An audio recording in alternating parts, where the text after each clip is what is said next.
Mira, la ansiedad no es una enfermedad, tampoco es un problema per se, pero se puede convertir en un problema y es ahí donde los psicólogos y los psiquiatras decimos que es un trastorno. Hola, ¿cómo estás? Mi nombre es Gianfranco Bulo, soy psicólogo clínico y vamos a hablar de la ansiedad. Así que agarra tu café porque voy a demorar, voy a hablar de lo que es la ansiedad, lo que no es, mitos, trastornos por supuesto y bueno, ciertas recomendaciones al final. Aclaración, la característica de este video es que es más educativo que académico, así que ciertos psicólogos que vean esto no esperan tampoco tanta terminología ni tanta rigurosidad. Recordemos que la ansiedad es un mecanismo adaptativo que simplemente quiere que cumplamos las expectativas y demandas del medio. Entonces, como tal es una respuesta, y es una respuesta que tiene ciertos componentes: respuestas cognitivas, respuestas fisiológicas, respuestas emocionales. También hay respuestas conductuales, que bueno, eso ya sería lo que estás haciendo, pero no vamos a hablar de eso ahora. Entonces te doy un ejemplo. En la antigüedad la ansiedad servía justamente para sobrevivir, porque era la principal meta. Y se priorizaban dos tipos de respuesta: la lucha o la huida. Cualquiera de los dos lo que quería era que sobrevivieras. Entonces claro, llegabas después de pelearte con una tribu, cazar un animal, llegabas a la cueva y ya desaparecía la ansiedad. Porque recordemos también que los síntomas de la ansiedad, como son el aumento del ritmo cardíaco, sudoración,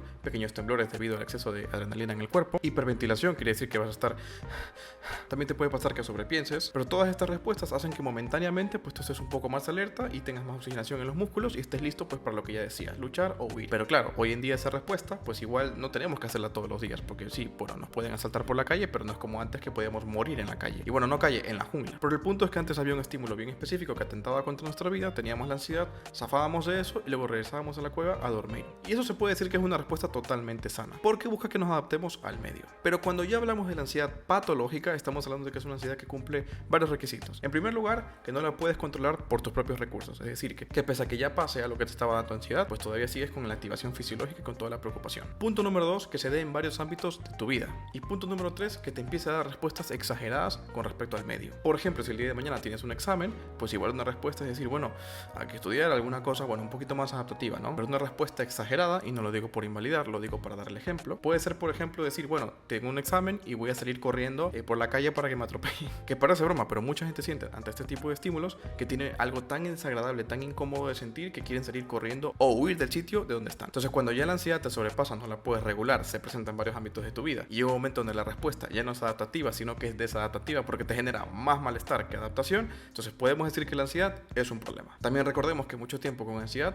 hace que el cuerpo se empiece a resentir. Esto no quiere decir que te enfermes por el estrés, no vamos a eso, este no es el video para explicar eso, pero sí quiere decir, por ejemplo, que situaciones de estrés, por ejemplo, que te pueden ocasionar también la ansiedad, primero viene el estrés, luego la ansiedad, luego haremos un video hablando de eso. Y como decía, cuando un cuerpo está expuesto a muchísima ansiedad y estrés, ojo que digo cuerpo, podrías empezar a sentir cierta sintomatología, como puede ser gastritis, colitis, enronchamiento en la piel, problemas de sueño, problemas en el apetito, falta de concentración y memoria, entre muchas otras cosas. Esto como norma general no suele pasar tan al principio, sino que ya empieza a pasar cuando tienes 4, 5, 6 meses tal vez, con una ansiedad que no puedes controlar. Y entonces de manera disfuncional, porque no quiero decir patológica, podríamos definir los diferentes trastornos de ansiedad. Ojo y aclaración, ninguna de las cosas que voy a decir a continuación valen para que tú hagas un autodiagnóstico. Esto tiene que diagnosticarlo un psiquiatra o un psicólogo que trabaje con metodología científica, porque de esa manera apropiadamente tienes un diagnóstico y por supuesto el tratamiento. Pero para repasar muy rápidamente esto, porque no quiero que la gente se autodiagnostique, vamos a hablar de los trastornos de ansiedad. El primero es el trastorno de ansiedad generalizada, que es básicamente una preocupación excesiva por los eventos cotidianos. Y claro, se te vienen un montón de pensamientos irracionales de que algo va a pasar o de que tú estás en peligro. Entonces, por ejemplo, te subes al bus y ya estás pensando, nos vamos a matar, nos van a asaltar, o tienes que entrar, por ejemplo, en un ascensor y dices, bueno, aquí voy a morir, y es constantemente vivir con esta preocupación de que algo malo va a suceder. Evidentemente esto no empieza como tal tan fuerte, sino que empieza progresivamente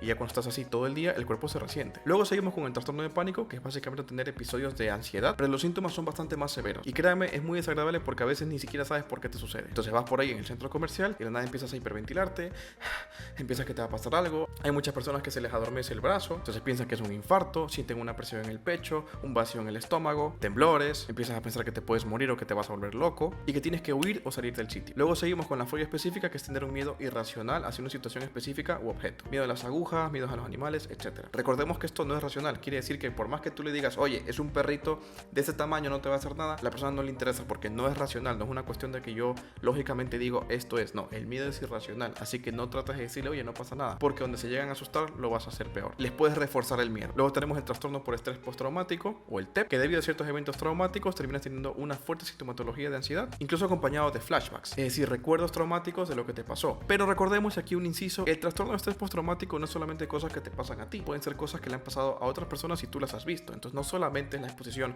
a algo traumático de ti, sino que puede ser con otras personas. Luego sigue el trastorno de ansiedad social, que es lo mismo, tener sintomatología, pero en este tema de carácter social, incluso cuando tu performance o tu rendimiento está siendo evaluado. Mucha gente que tiene ansiedad social puede, por ejemplo, sentir vergüenza cuando los ven comiendo. Me identifico. Y por último, el trastorno de ansiedad por separación, que es este miedo intenso que uno tiene cuando se separa de su cuidador o un ser querido que aprecia mucho. Y esto como tal para resumir los trastornos de ansiedad. Para el correcto diagnóstico tiene que ser un psicólogo o un psiquiatra que esté capacitado, que te pueda diagnosticar y a partir de ahí ver lo que se puede hacer. En cuanto a recomendaciones y tratamiento, la gran mayoría de trastornos de ansiedad se tratan con teoría cognitivo-conductual, con terapia cognitivo-conductual, mejor dicho, y si es posible, y lo recomienda un psiquiatra, con ansiolíticos, pero no en todos los casos. Es más, en la gran mayoría de los casos no hace falta el uso de un psicofármaco. Ahora, puede ser que te vayas con un psiquiatra, con un psicólogo, que no sepa muy bien lo que están haciendo y te den solamente pastillas o te den solamente terapia. Y en algunos casos funcionan solamente las pastillas, en algunos casos funcionan solamente la terapia como tal, pero lo ideal es tener una valoración correcta. A veces hay psiquiatras que son muy éticos y te dicen, mire, puede tomarse esta pastilla, pero requiere de terapia psicológica. Y a veces hay psicólogos también muy éticos que cuando ven que la terapia no es suficiente, te van a derivar también para un tratamiento en conjunto con el psiquiatra. Y estoy seguro que en los comentarios va a haber un montón de ejemplos, pero hay personas que les han servido solamente la terapia, solamente el medicamento, hay personas que las dos cosas. Yo lo que trato de decir aquí es lo que se sabe a día de hoy y lo que nos dice la ciencia. Y recordemos que todo profesional de la salud, sobre todo el psicólogo, tiene que trabajar con un método científico. Eso es lo que nos dicta el código deontológico del psicólogo, porque si no, entonces estamos aquí haciendo tonterías. Finalmente, como ciertas conclusiones, evidentemente estos ejercicios para la ansiedad, que sí que no sé qué, sirven momentáneamente para que estés un poco más tranquilo,